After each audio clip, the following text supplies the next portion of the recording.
Perfect. Hey everyone, happy Friday. I wanted to go live tonight to talk about some more immigration stuff. So, as you all know, I'm Carol Williams with Williams Immigration, and I run a boutique immigration law firm. And so I work with clients all over the country and all over the world, helping them get into the US, helping them get the right status, whether it's a green card or whether they need work authorization. And I used to work at USCIS as a policy adjudications officer up at headquarters. So I have a little bit of insight in terms of how the agency thinks and how it does things and what it takes to get things done.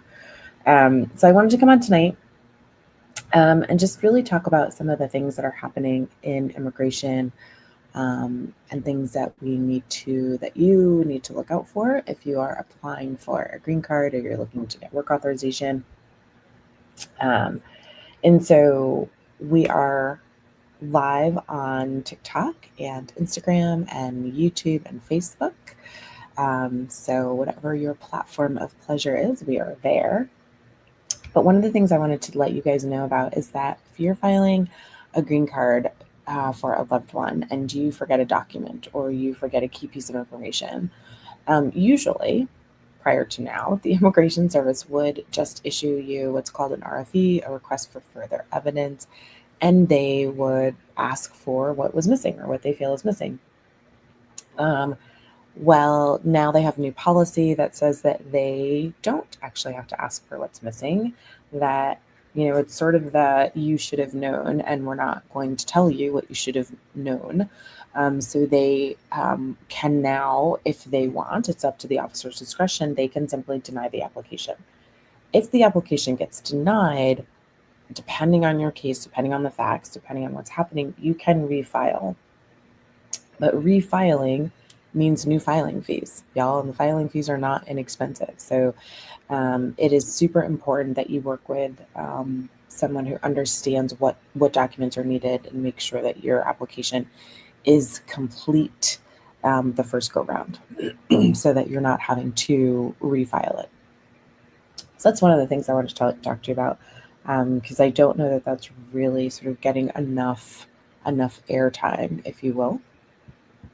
And I want to also let you know that if you have to go into a local office for an interview, now is not the time. With the climate of our immigration, with things constantly changing, now is not the time to go into that interview alone. You really want to make sure that you have a professional, an attorney sitting next to you who is looking out for your best interests and who can help you through that process. Now, that said, really the help that they're providing you, assuming that they know your case, a lot of the help they're going to provide you is before you get into that interview room. I always tell my clients that the immigration officers don't really want to hear from me. They want to hear from you. They want to hear about the facts. And you are the person that knows the facts. And so they don't want to hear from me about facts. I only step in if I think there is something legally that may be awry or there's confusion about something that is legal. I don't step in when it comes to facts. So a great application that's well prepped, clients that are super well prepped, the most I do is I say hello and goodbye and have a good day at the end. If things get a little more dicey, then I may have a few more things to say in an interview in order to make sure that we are on the right track legally. But I always tell my clients the facts are what they are. I can't create the facts. I can't change the facts. They are what they are. But now is really not the time where we are with all of the changes happening in immigration. Now is not the time for you to be going into your interview by yourself. So, make sure that you have someone who understands your case and, can sit next to you and make sure that you are getting the best interview that you can.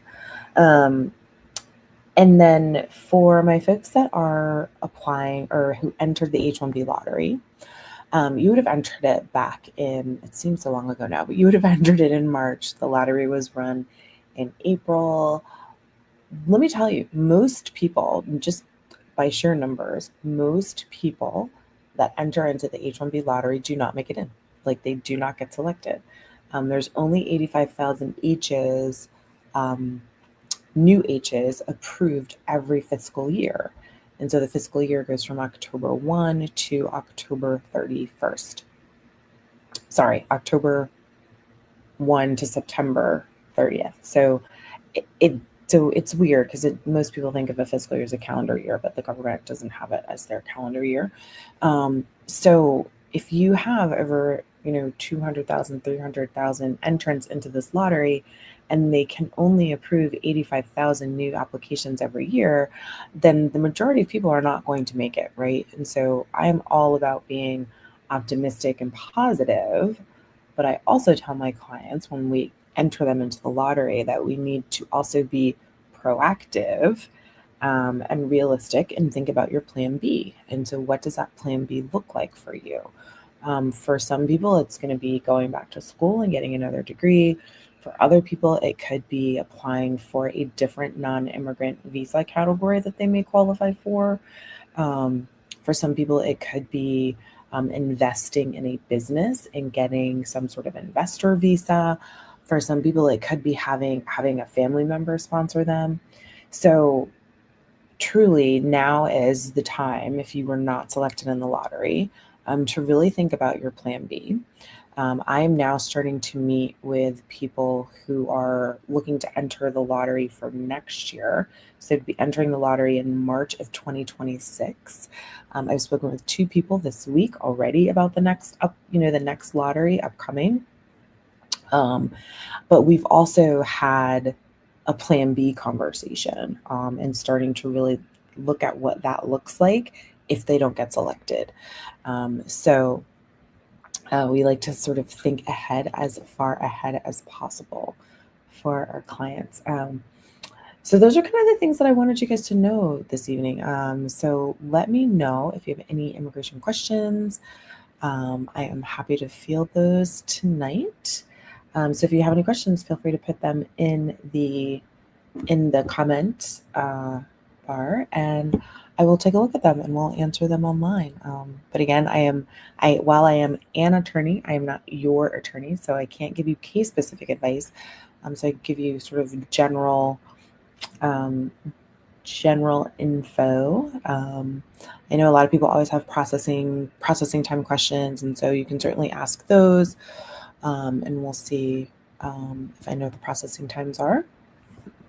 But if you have any questions, you are welcome to put those in the chat, and then we will go from there. And if you don't, that is okay too. I understand it's Friday night, so some people may be out and about and hanging out, and I appreciate that. I just finished working on some client matters, not just before I came live, so I'm not out and about right now. So if you have any questions, feel free to put those in the chat, and we will answer them. And they can be really on sort of policy questions. If you've seen something, you're not quite sure what, if it's a new policy. We had several of those last night, which were fun to answer. And then we'll kind of get that going. And I can see, and again, we're on YouTube, Facebook, Instagram, as well as TikTok. Let me scroll here. Y'all know I'm a slow scroller.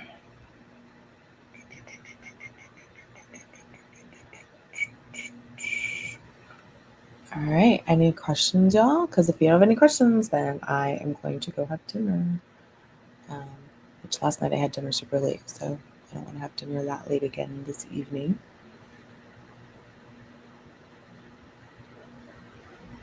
I'll give you guys a few more minutes to see if you have any questions for me. And where are y'all listening from? Let me know where you are in the world. I'm in South Florida, which is where I work from.